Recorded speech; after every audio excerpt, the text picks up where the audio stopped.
Oke, teman-teman investor. Kali ini saya mau ajak kalian bedah satu saham yang, wah, ini unik banget. Namanya PT Indo Crypto Coin Semesta, atau kita sebut aja Coin. Kenapa unik? Karena perusahaan ini bisa dibilang adalah jantung dari seluruh ekosistem kripto di Indonesia. Coba kita mulai dari sini ya. Kalau saya sebut investasi kripto, apa yang ada di pikiran kalian? Pasti aplikasi-aplikasi tradingnya kan? Nah, ini yang jarang banget orang sadar. Sebenarnya ada satu saham, satu perusahaan yang justru jadi otak di balik semua transaksi kripto di Indonesia. Jadi apa sih COIN ini sebenarnya? Biar gampang, gini deh. COIN itu bukan koin kriptonya ya, bukan. Anggap aja COIN itu adalah pengelola jalan tol. Tapi jalan tolnya bukan buat mobil, melainkan buat semua transaksi aset digital di Indonesia. Nah, ini dia peran utamanya. PT Indo Crypto Coin Semesta atau Coin ini, mereka itu bukan pedagang kripto. Mereka itu ibaratnya yang punya pasarnya.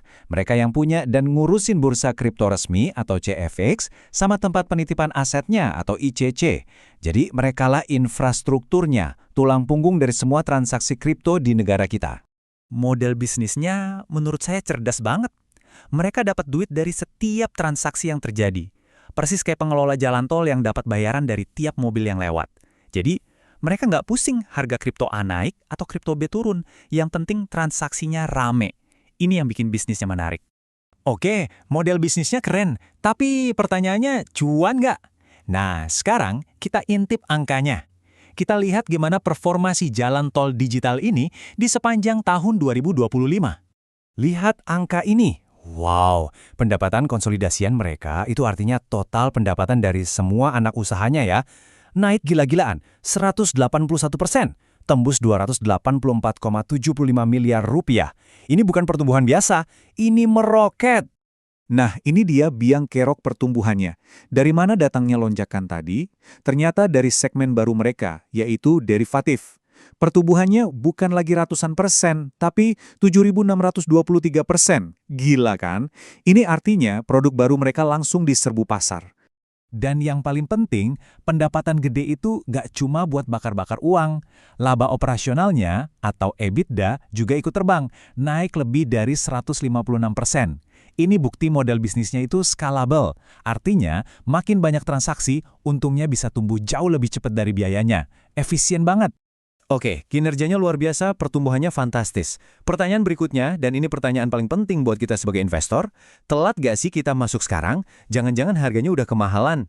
Nah, ini pertanyaan krusial yang harus selalu ada di benak kita setiap kali lihat saham yang lagi naik down. Jadi dengan performa sebagus ini, apakah harganya udah di puncak? Yuk kita lihat datanya sama-sama. Coba lihat tabel ini. Kalau kita bandingin apel dengan apel, ya angkanya memang bikin kaget.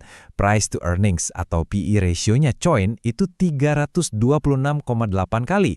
Bandingkan sama rata-rata sektor finansial yang cuma 9,7 kali. Jauh banget. Artinya apa? Artinya pasar menaruh ekspektasi yang sangat tinggi pada pertumbuhan Coin di masa depan. Harganya sudah meminjam pertumbuhan masa depan. Harga premium seperti ini tentu nggak bisa salah-salan. Harus ada alasan kuat di baliknya. Harus ada katalis atau pendorong yang bisa mewujudkan ekspektasi super tinggi tadi.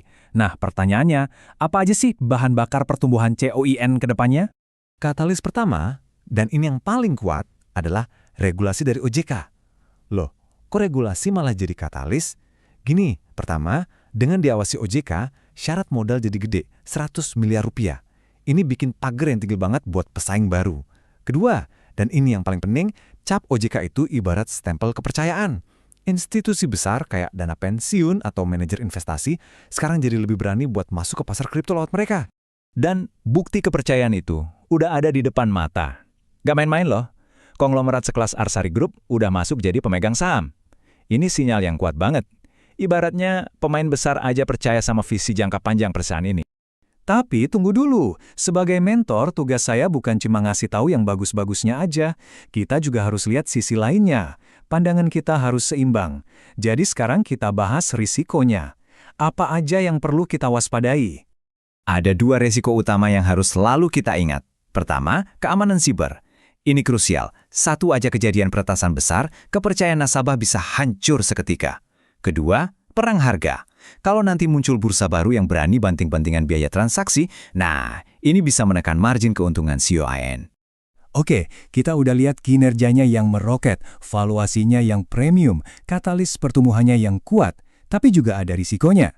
Jadi setelah menimbang plus minusnya, apa kesimpulan kita? Apa tesis investasi jangka panjangnya? Ini dia intinya.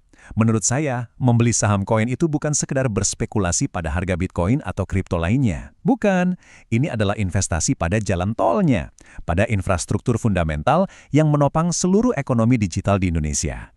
Ini adalah long-term play. Dan sepertinya bukan cuma kita yang melihat potensi ini. Para analis profesional yang mengcover saham ini juga optimis. Rata-rata target harga mereka untuk 12 bulan ke depan ada di angka Rp4.870 per lembar saham. Nah, sekarang semua kartunya sudah terbuka di atas meja. Potensinya ada, risikonya juga ada. Dengan semua data ini, pertanyaan terakhir saya kembalikan ke kalian. Apakah Kian, dengan segala potensi dan risikonya, cocok untuk masuk ke dalam portofolio jangka panjang kalian? Keputusan ada di tangan Anda masing-masing.